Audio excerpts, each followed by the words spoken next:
a legendary game director heads to the big screen. The war between iMessage on Android and Apple continues to heat up. Meta's Threads platform joining the world of open social media. Naughty Dog's The Last of Us won't be getting into multiplayer. The makers of Ratchet & Clank and the new Spider-Man games hit with a massive data leak. And game preservationists combing through another massive data leak as well. This and a whole lot more taking over the headlines of the past week. I'm Jason Grewal, and this is The Fresh Wire. Hey everyone, hope you're all doing well. Welcome back to another episode 20, I think, of The Fresh Wire. Appreciate everyone that tunes in, and thank you. I really mean it from the bottom of my heart. But it's episode 20 somehow, releasing an episode every Tuesday evening. This one possibly being released extremely early Wednesday morning. I apologize, but we're just going to jump into it. There's a lot to cover, and I want to get through these, expedite them a little bit than I normally would, and just get through these. But one thing I won't expedite through is the start of this, because some people they're prominent in the entertainment industry have unfortunately passed away in the previous few days, so I will give them a mention at the beginning. First is, unfortunately, 65-year-old actor James McCaffrey has passed away. His most prominent roles including being a fighter, and 9/11 victim, and providing the voice for the title character in the Max Payne video games. He died Sunday in New York after a battle with myeloma, according to his wife, who told The Hollywood Reporter. He also starred in the 1990s as an expert driver on the first and fourth seasons of NBC drama Viper, and a captain on the Fox crime series New York Undercover. So he will absolutely be missed. He also voiced the character, an FBI agent, in the Alan Wake video games, both back in 2010 and this year. He showed up in numerous episodes of different shows, and his survivors include his wife and their daughter. He will be absolutely missed. Absolutely devastating. Never got around to playing the Max Payne games, but they've been consistently well received, all three of them, so he will absolutely be missed. And another one that I seem to have missed, it was announced around the time my podcast episode recorded last week. Andre Braugher, who starred in Homicide: Life on the Street and Brooklyn Nine-Nine, passed away last week at 61. A longtime representative told The Hollywood Reporter that he died Monday after a brief illness. The cause of death turned out to be lung cancer. One of his biggest roles was being on NBC's Homicide: Life on the Street for the first 6 seasons of that 1993 to 1999, and played as Captain Raymond Holt on the 2013 to 2021 Fox NBC sitcom Brooklyn Nine-Nine. He won his first Emmy in 1998. His second Emmy came from his performance in the 2006 FX miniseries Thief. Recently, he portrayed a New York Times executive director in She Said, released last year, revolving around the two journalists whose reporting led to the prosecution of Harvey Weinstein, sparking the #MeToo movement. And he also was in the 6th and final season of Paramount Plus's legal drama The Good Fight, released last year. His showcase on the big screen has been pretty impressive. A movie by Spike Lee, another one, City of Angels, Fantastic Four movie. He was absolutely everywhere. And his survivors include his wife and sons Michael, Isaiah, and John Wesley, along with his brother and mother. So very sad, and I hope his family can recover from this. It's always devastating to have someone you know and love pass away. Rest in peace. So now entering the entertainment section, there's a few topics. I'm going to get through them as efficiently as I can. One big one that I think will affect a lot of people is Mayim Bialik has said she's no longer hosting the Jeopardy syndicated show. She posted on social media that producers from Sony informed her of the news, and not a whole lot of info came from this. It seems like it might have not been entirely her decision. A Sony spokesperson said, quote, Mayim Bialik has announced she will no longer be hosting the syndicated version of Jeopardy. We made the decision to have one host for the syndicated show next season to maintain continuity for our viewers, and Ken Jennings will be the sole host for syndicated Jeopardy. She previously hosted primetime specials and including Celebrity Jeopardy and the College Championships. So, yeah, of course, this is a big deal because I think she's been co-hosting at least for a while, along with Ken Jennings every now and then. So, possibly a big shakeup. So, if you watch Jeopardy, don't expect her in future episodes. But yeah, a little bit of a crossover between video games and movies. Death Stranding, which was a 2019 video game starring some pretty big names, including Norman Reedus and Mads Mikkelsen. Well, a movie on it is apparently based on in the works by A24, indie studio that has probably made films that you have either been disturbed by or absolutely loved. And now that movie is going to be developed for the world to see on the big screen, and it's confusing situation. Everything about it is completely up in the air. When it comes to Hideo Kojima, things get announced, we get completely confused, and we don't know what's going to come out of it. Death Stranding, for example, was announced a very, very long time ago, I think 2016 or so, for the PlayStation 4, and it was completely confusing. It made no sense. Norman Reedus was there. This was, I think, his first game after being fired or removed from Konami, which developed and produced the Metal Gear Solid series of games, that he is so well known for. But now it seems he's going to be heading to the big screen. No castings or other creative news is known about the film version. In a statement by A24, they say, quote, the film promises to delve into the mystery surrounding the apocalyptic event called the Death Stranding, which blurred the lines between life and death and brought forth nightmarish creatures into a world on the brink of collapse.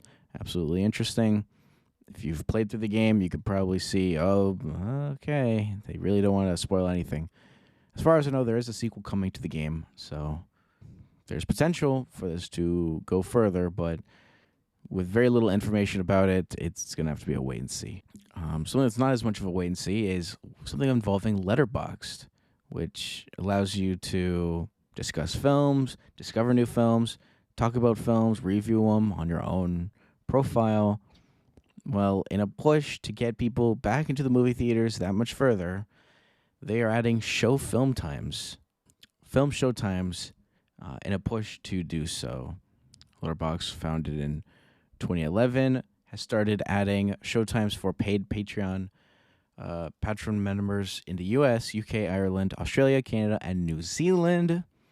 So integrating it all into one platform, this movie looks pretty cool, but search online. I mean, it doesn't sound as hard as it seems to be, but in this case, it's clear that they are trying to push this forward. It's available now and is expected to roll out to all members on Christmas Eve. So it seems like you'll be able to use this to check out movies you may be interested in just in time for Christmas or just in time for the new year, maybe. So Letterboxd plans to be promoting this through its newsletter and video series. And yeah, how well this works is unknown, but it's another way to check out movie showtimes. So there's that. They're working with the aggregator Assemble on the feature, indexing about 9,000 screens in the U.S., including through Regal Cinemas. Theaters not included in the Assemble will be able to... aggregator Assemble, yeah. Will be able to submit their own showtimes to the aggregator. So, Regal Cinemas, there you go. Even though I have one near me, and it is pricey AF, let me tell you. Tickets at I think maybe my closest theater, nice theater, IMAX 3D and whatnot, extremely expensive ticket. I go 5-10 minutes further, and they're like half the price. With Discount Tuesdays. My Discount Tuesdays don't seem to work consistently with that Regal Theater. Darn. A little last bit of a thing. I don't know how much I talked about it because of its sensitive nature, but it is actually a pretty big deal for people sticking with what's going on with the Marvel Cinematic Universe. But Jonathan Majors has been dropped from his leading Marvel role as Kang the Conqueror after he was found guilty of reckless assault in the third degree and of harassment, according to released by The Hollywood Reporter and Variety. It's been in recent months that Jonathan Majors has been part of this huge trial that had some pretty bad release of evidence that I really won't get into because it's pretty rough. It was a 2-week trial involving him with an altercation with his ex-partner. Now, this is not the best news for Marvel to be having no choice but to release this, because Kang the Conqueror has really been pushed forward as the next big Marvel villain, like Thanos level, appearing in both seasons of Loki and recently Ant-Man and the Wasp: Quantumania, and even in upcoming film Avengers: The Kang Dynasty, now having to be referred to as Avengers 5. So Hollywood Reporter says Marvel is now looking into focusing on a new villain. So that's a big shakeup for Marvel. I think there was already considerations. It could be like Doctor Doom, maybe a reboot of the Avengers. I have no idea now. Originally, I wasn't so certain if those would be the best move. Clearly, it is a much better move than what the original plan was, and Marvel agrees. So now I have no idea. What I also have no idea about, as we leave the entertainment industry and enter tech, you know what, you love it, something weird going on every week, and what I'm about to talk about is no exception. For a while, we've been able to make AI chat responses, make up images through AI that were shockingly pretty impressive over the coming months in terms of recreation. And very rarely I see an AI-generated video pop up. They still look really bad, so I'm letting that sizzle just a little bit longer. But, well, when it comes to AI songs, we've had some things pop up here and there talking about its ability to create them, but now it seems like they're getting that much closer to the mainstream. Microsoft's AI chatbot Copilot will now be able to churn out AI songs on demand thanks to a new plugin with Suno. The music startup that's Cambridge-based offers a tool on Discord, messaging platform that used to be for gamers and is now for literally every person on our planet Earth.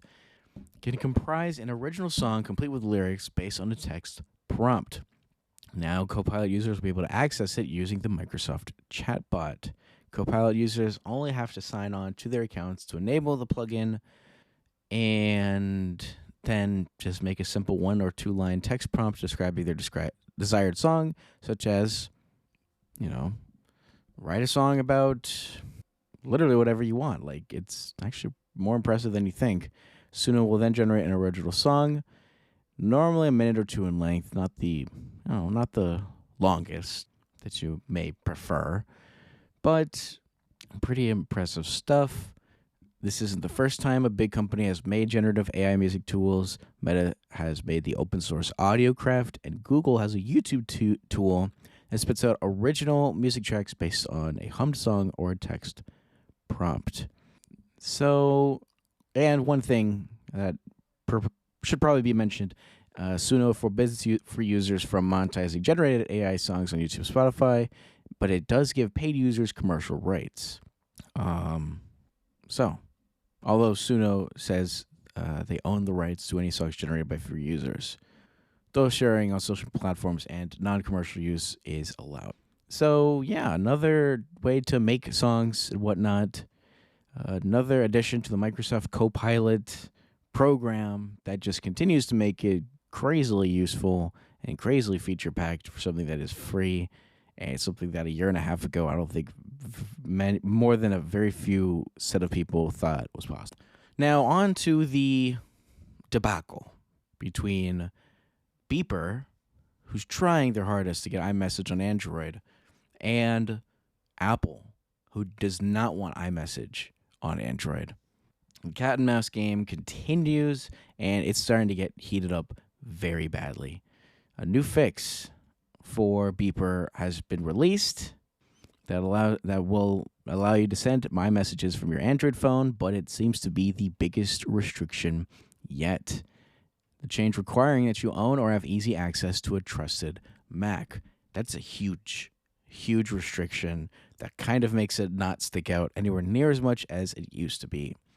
Because I think there's actually been ways to utilize iMessage on Android phones through other apps as long as you had a Mac that could relay data at all times. It was pretty convoluted, and that's why these solutions, like using a server, a group of Macs in the cloud, or how Beeper was from minute one, where all you needed to do was register your phone number, well, those are all gone, it seems. Here's just a quote from, and here for context, here's a quote from Beeper about how their iMessage service works.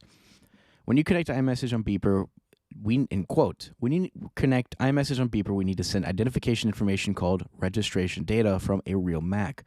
We have up until now, we've been using our own fleet of Mac servers to provide this. Unfortunately, this has proven to be an easy target for Apple because thousands of Beeper users were using the same registration data.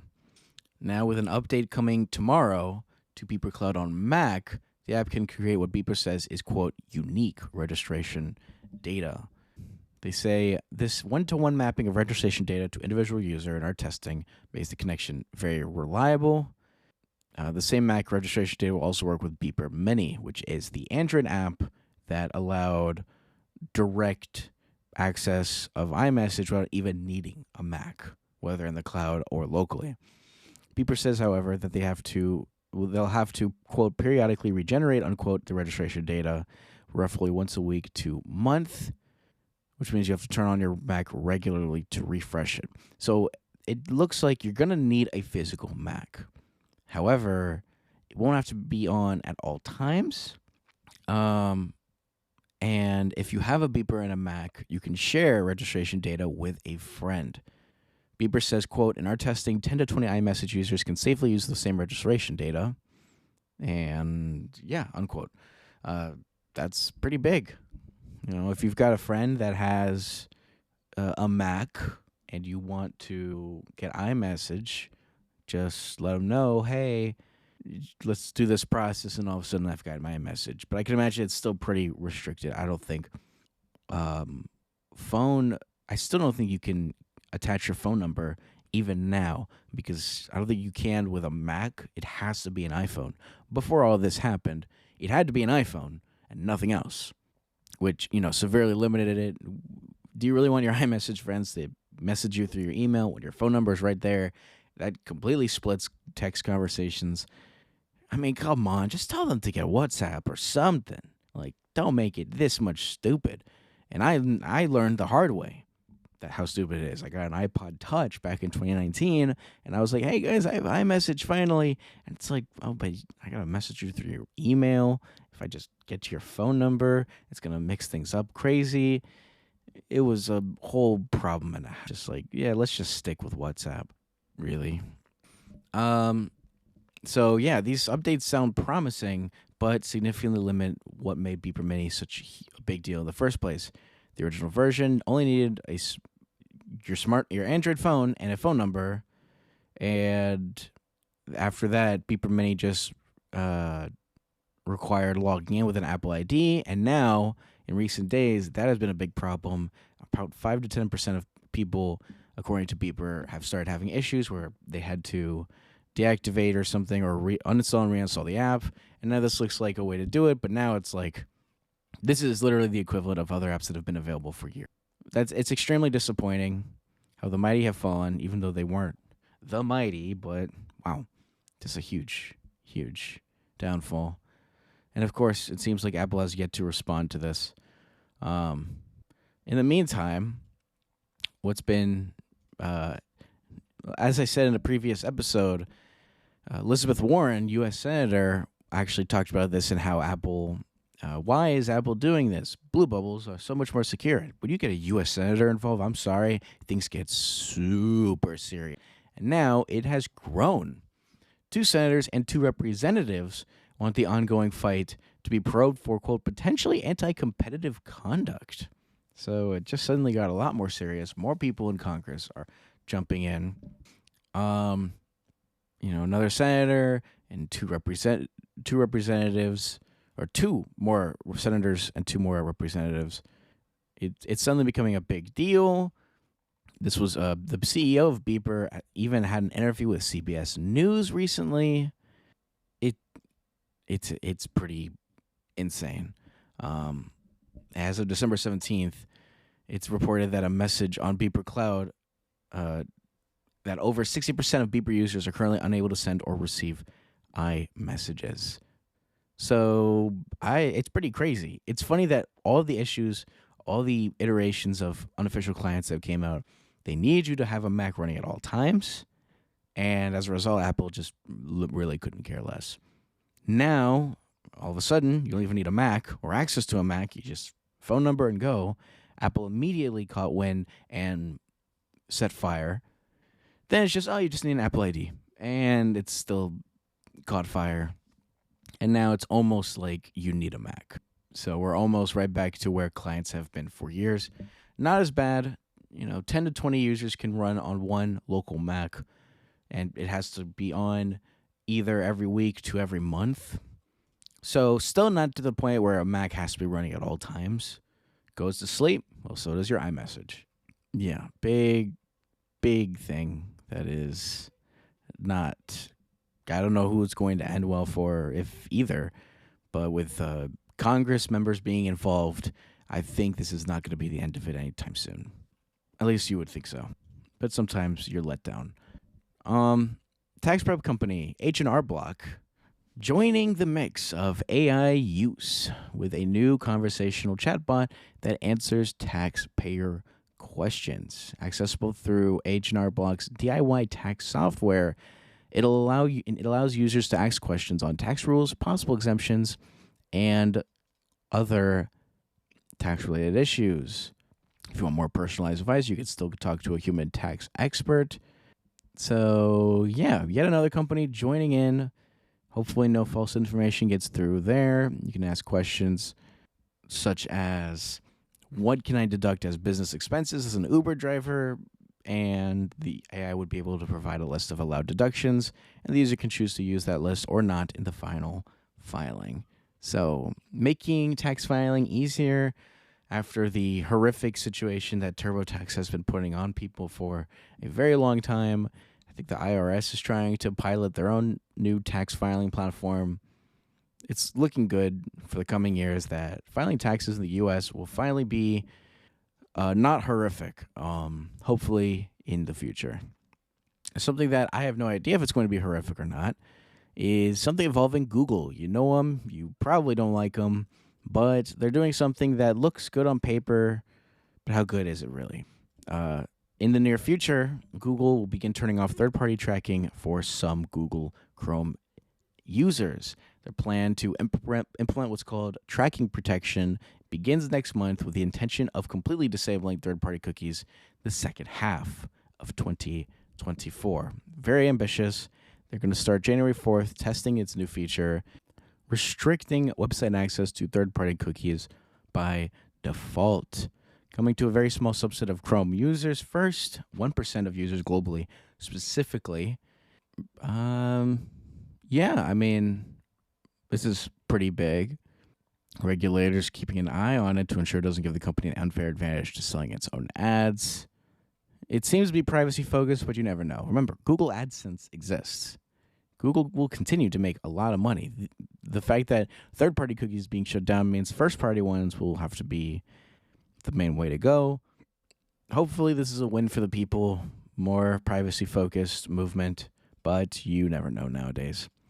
However, something that you can know now is that finally Threads, the platform by Meta that people were hoping would rock the world of Elon Musk's platform, whether it's Twitter or X, kind of lost a lot of its steam in later months, but it could start to pick back up.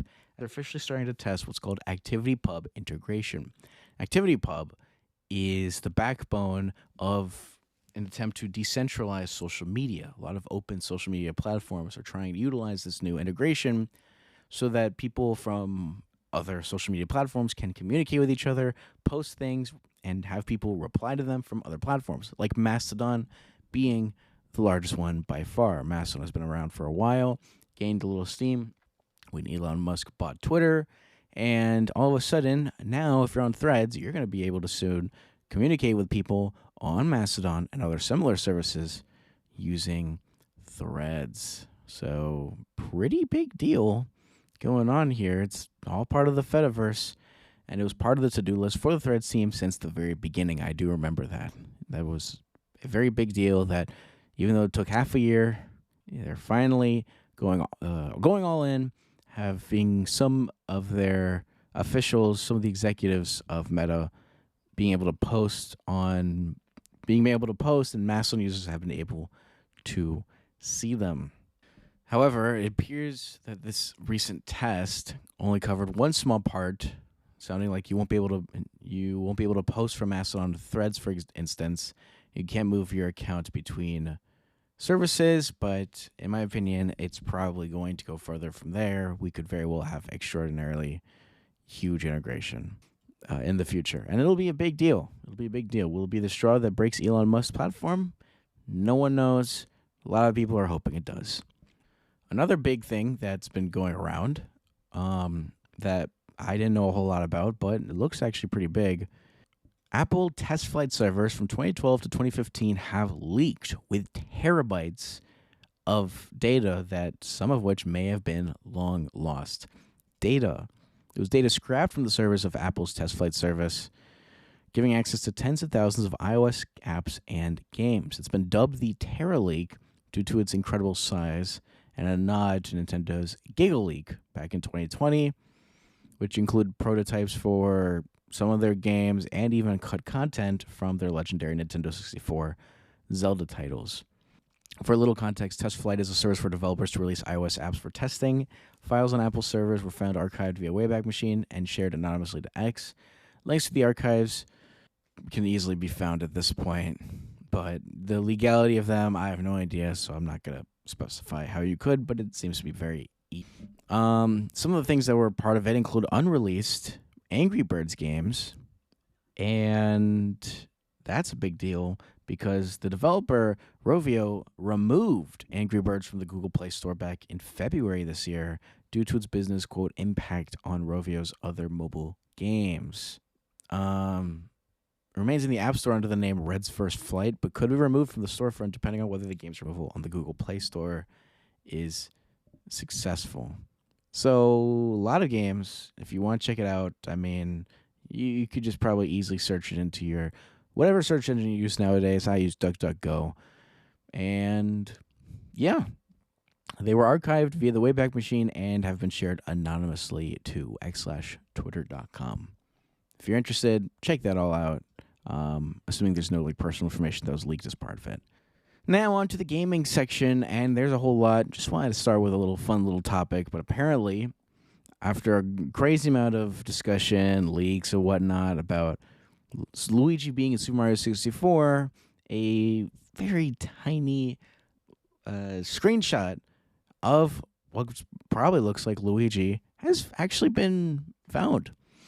VGC has pointed out to a video from 1995's Nintendo Space World show where they showed off a bunch of new titles for their incoming Nintendo 64 platform. I think it was called Ultra 64 at the time. Remember, the N64 released in 1996, and Nintendo Space World used to be, I think, nearly an every year thing for several years, where Nintendo would show off the latest and greatest of what's coming up for their brand new platform. It was usually to hype up their next generation of video games. That's why the 2000 Nintendo Space World, when you look at clips from that, is like historic. It was huge. Nintendo showing off these crazy games as the PlayStation 2 is just about to release, or was releasing. Nintendo's like, hey, hold on, Nintendo GameCube's coming. Next year, here's some really cool looking games. They did it for a few more years, and I don't think they did any beyond the early 2000s. But they were pretty hype. For 1995, they showed off early demos and concepts of Super Mario 64, Star Fox 64, and The Legend of Zelda, which would end up becoming Ocarina of Time. But this early in development, it looked very different. If you want, you could look into it a little bit more, but pretty cool stuff. In one of the shots, a very well-known plumber, Luigi, actually was in the background of one of the TVs doing a spin jump.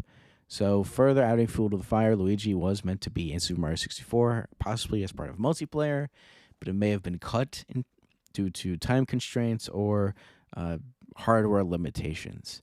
And then there was the whole debacle that there was going to be a sequel, and then Super Mario 128 happened, I think at Space World 2000, Nintendo Space World 2000, just to showcase the raw strength of the GameCube.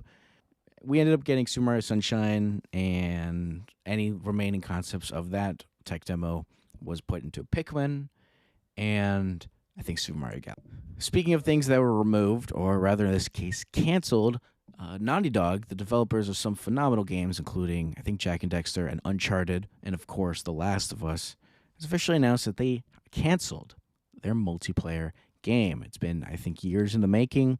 The Last of Us, the original one, had, I think, a multiplayer mode. It was actually pretty well received and underrated. Same for Uncharted 3. It had a multiplayer mode that I think at one point became free to play. I played a little bit very, very long ago on the PS3. But in recent times, there hasn't really been a multiplayer game or any focus of multiplayer on Naughty Dog. The Last of Us Part 2, which released in 2020, did not have multiplayer. And I think the report was they were going to release The Last of Us Online to make up for it. But it is no longer the case. They announced last week. The studio says it has been in pre-production for The Last of Us Online, even while working on Part 2. However, and here's a quote, "To release and support The Last of Us Online, we have to put all our studio resources behind supporting post-launch content for years to come, severely impacting development on future single-player games. So we had two paths in front of us: become a solely live service game studio or continue to focus on single-player narrative games that have defined Naughty Dog's heritage." So, not only this, by the way, but they say at least, quote, "more than one," unquote, "big new single-player title is in the works for Naughty Dog." Whatever those are is unknown. Currently, they are working on The Last of Us Part 2 Remastered, set to release next month. And the second season of the hit HBO show The Last of Us is set to debut 2020.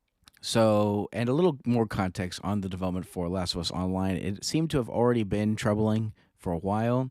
Naughty Dog announcing a delay to the game back in May after Bloomberg reported Sony was reevaluating the game's direction. And back in October, Kotaku reported that Naughty Dog laid off some contractors. The publication saying that The Last of Us Online was, quote, basically on ice. So it seems like it hasn't been in development, or at least good development, for a while. Pre-production, well, back in at least 2020. So a little upsetting, because this is the reason. This is the main reason why The Last of Us Part 2 had no multiplayer, is because they're going all in on this, and now there will never be multiplayer for Last of Us. Kind of harkens back to when CD Projekt Red, developers of now hit game Cyberpunk 2077, originally said there's going to be multiplayer in the future, and then said we're canceling it. The multiplayer. I think it may have been early in post-release for Cyberpunk 2077 with all the backlash, as they were now having to go all in on actually fixing the game, something they should have done before the game's launch, in my opinion. And now the game is significantly better, but it is still a shame that a game as wide open and as huge as Cyberpunk 2077 will never have a multiplayer iteration of it. But, well, they're just going to move on to bigger and better things, hopefully. Something that isn't a bigger and better thing, but rather a kind of a possibly copycat, is what Roblox is doing. Now, in recent days, you may have seen this if you watch the Game Awards, but Epic really pushed this Find It in Fortnite campaign, where all these new game modes that could easily just be a brand new game were being released as part of Fortnite. A Rock Band copy that is actually really well made, according to people experiencing Rock Band. A whole new Lego mode. It's incredible how much Fortnite has changed from just being a game to a game with a bunch of different modes to what really is kind of like a platform. Kind of like what Roblox is trying to do a little bit. But now they have a new meta-themed metaverse music-themed experience too called Beat Galaxy, made in part by Universal Music Group. So a lot of their music is accessible here. Features a runner/music game you can play with music from UMG artists. From the screenshots I'm seeing, it doesn't look like it's as good as Fortnite Festival, which is, I think, the Rock Band equivalent in Fortnite. But if you're a diehard Roblox fanatic, there you go. You got something to work with. And if you're a diehard in the world of virtual reality, there's a little bit of good news here too. Microsoft has officially released Xbox Cloud Gaming for Meta's Quest VR headsets. It's been a long time coming. I think this was announced a while back. But now, if you've got a Xbox Game Pass Ultimate subscription, you can check out Xbox Cloud Gaming from the comfort of your VR headset, in case you already didn't have a TV or a computer or a phone. Although this was probably better than a phone for experience. You just have to hook up your controller. It doesn't have to be an Xbox controller. It has to be one that supports Bluetooth at least, but you could hook up a DualShock 4 or PS4 controller and even the Nintendo Switch Pro controllers. No, not the Nintendo Switch Pro. That's not coming out till next year, I hope. Meta said that support for PS5 controllers, like the DualSense controllers, I think that's what they're called, is coming in the future. I opened it for just a little bit. I don't have Game Pass Ultimate myself, but I was able to open the app, and yeah, it's definitely Xbox Cloud Gaming through the comfort of your VR headset. It supports the Meta Quest 2, 3, and Pro. I think with the 3 and Pro, or actually maybe even all 3, you can turn on pass-through and make it that much more immersive. Like, you've just got a floating screen in the middle of your room. Not a great idea for the Quest 2, but for the Quest 3 and Pro, they have full color pass-through. Better idea there, and the Quest 3 being that much better in quality. So, cool. Again, I don't have Game Pass Ultimate, but if I did, this would probably be very tempting. But keep in mind, you will have to attach a video game controller. You cannot use the MetaQuest controllers that your headset came with, unless you're in the distant future and you get a Quest 3 that does not come with controllers, in which case that wasn't a problem anyway. On that note, Microsoft executive has reportedly hinted at free ad-supported Xbox Cloud Gaming in the near future. For context, right now the only game you can play for free through Xbox Cloud Gaming is Fortnite, which I think I've read is part of this trial, where you can just open Fortnite and it'll work. It is a free-to-play game after all. But they have shown signs that the company may in the future offer free game streaming in exchange for ads. This was hinted by Microsoft Gaming CFO Tim Stewart at a Wells Fargo TMT Summit interview late last month. Here's a quote he said specifically. The vision I like to talk about is we have xCloud game streaming, so you can subscribe to Game Pass Ultimate and you can stream hundreds of games to really any endpoint that has a browser experience. For models like Africa or India, Southeast Asia, maybe places that aren't console first, you can say, hey, do you want to watch 30 seconds of an ad and then get 2 hours of game streaming? Now, 30 seconds of an ad for 2 hours of game streaming actually sounds pretty good if it's all free. Like, that actually does sound pretty good, but I'm certain it's an exaggeration.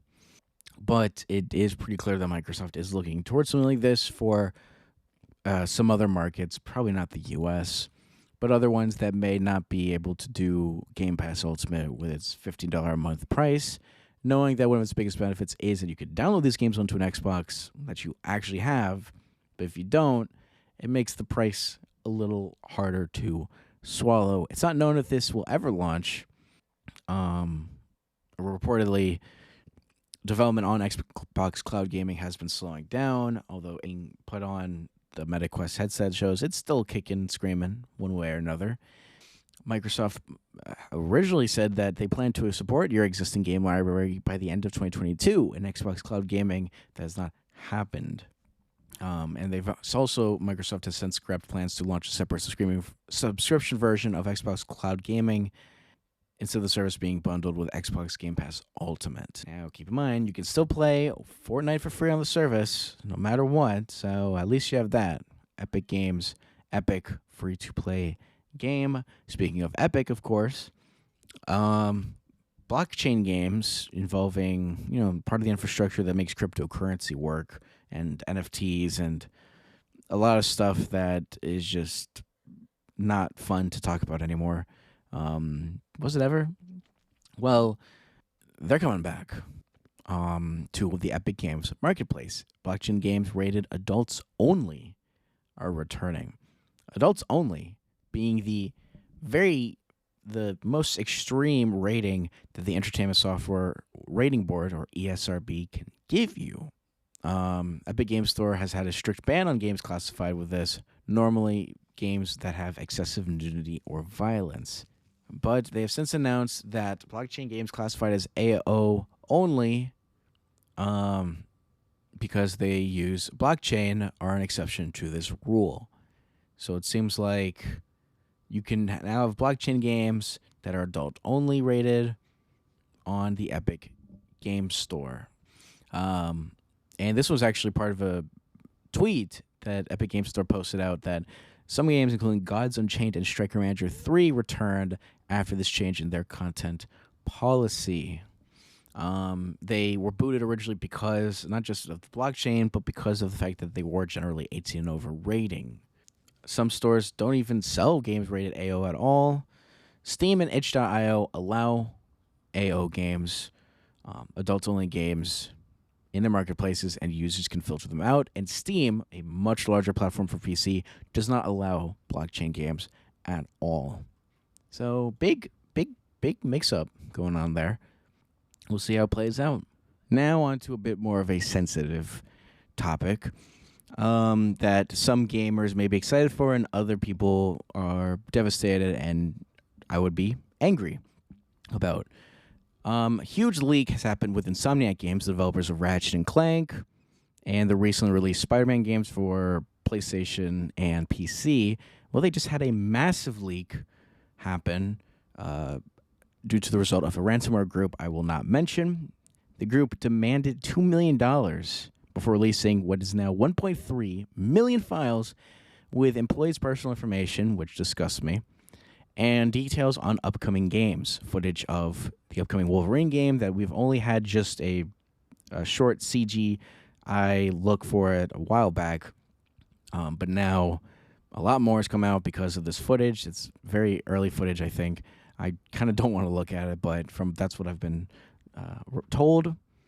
The company, the ransomware group, announced it stole the data in a hack December 12th, originally giving an auction price of $2 million, or actually starting at 50 bitcoins, with a 7-day deadline. Well, it's been 7 days, so some of the details. And if you don't want to know about this, just skip the next 60 seconds or so, and you won't have to be spoiled by anything.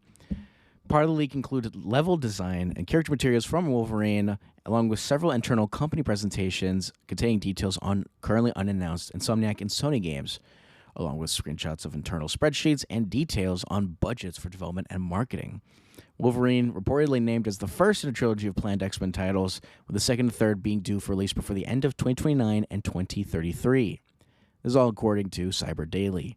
It also shows a mention of a third Spider-Man game later this decade, a game based on Venom, which is a big surprise. It says coming around 2025, whether or not that's going to hit or not, I mean, it hasn't even been announced, along with a new entry in the Ratchet & Clank franchise around 2028, likely a near launch title along with Spider-Man 3 for the PlayStation 6. You know, late in the decade, that's anticipated. Okay, that's it with spoilers. Sony did not respond to the request for comment by The Verge on the release of hacked materials. When the hack was announced last week, Sony said it was investigating, adding that it had, quote, no reason to believe that any other Sony Interactive Entertainment or Sony divisions have been impacted. It seems to be the company just has been in hot water with hacks because it was impacted by the Move It cyber attacks earlier this year. For context, Bleeping Computer reported that Sony Interactive Entertainment had notified around 6,800 current and former employees of a breach that exposed personal information. This was back in October. The group announced behind that attack, well, it was separate from this latest one.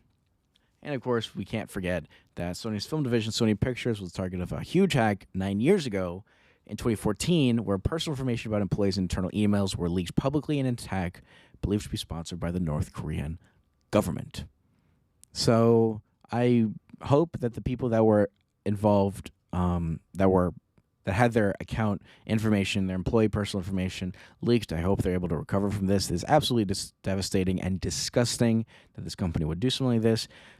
To leak confidential information about video games that are upcoming that might not even have been announced is one thing, but to leak employees' personal information, it's just, there is no excuse for it. That is just horrible. There's no excuse for any of this. This is obviously all confidential and illegal for it to be coming out, but it's out, unfortunately, for the employers, and I hope they are able to recover to the highest extent. And a little bit of VR news involving ByteDance, the makers of TikTok. They've, in recent years, been making Pico headsets as a means to compete with current VR offerings in the United States, including, of course, the MetaQuest headsets. And they had the Pico 4 release last year, but has yet to release in the U.S. Now, with the Pico 5 headset, it might have been canceled. According to a report by The Information, it is, quote, that the Pico 5, quote, fell far short of ByteDance's expectations. It hasn't released in the U.S. because ByteDance is still in hot water with TikTok in the U.S., although it seems to have died down a bit as Congress seems to be dealing with other insane issues like funding their own government. But the report by The Information claims that Pico engineers are continuing to work on a long-term, quote, swan concept to develop a high-end headset inspired by Apple's Vision Pro headsets that's released early next year for a whopping $3,500. I haven't heard a lot about it since, but it seems like if they're going to delay it, they'll probably announce it soon. I don't think they're going to delay it. I think it's actually going to release. It's going to be mind-blowing with price and everything. So it's interesting. I do wish there were more competitors with Meta in terms of standalone headsets. Valve, the makers of Steam, the gaming platform for PC, continues to be in rumors that they're making it and working on one. They just, renovated their Steam VR interface for computers that connect to your computer with Steam and a VR headset. So it's still up in the air, but we'll have to wait and see on that. I talked about it in an earlier episode. You should definitely check it out. You should check out all my episodes. They're pretty cool. PogChamp even. A little bit of futurology. You know what? You love it. I put it at the end of every episode. It's one of the few things I'm consistent with. And this one's a little interesting, but I'll be a little brief on it because it goes beyond things that I'm fully understanding of, but I figured it's big enough. Literally. Here's the headline that has since been reported as possibly misleading. It's by The New Scientist. A supercomputer that simulates entire human brain will switch on in 2024. Not as accurate as you see, but it's a neuromorphic supercomputer called Deep South, capable of eventually 228 trillion synaptic operations per second, which they say is on par with the estimated number of operations in the human brain. That's cool. So my brain is pretty capable after all. Andre Van Schaik at ICNS, leading the project, said, quote, "For the first time, we will be able to simulate the activity of a spiking neural network the size of the human brain in real time." Now, it won't, unquote.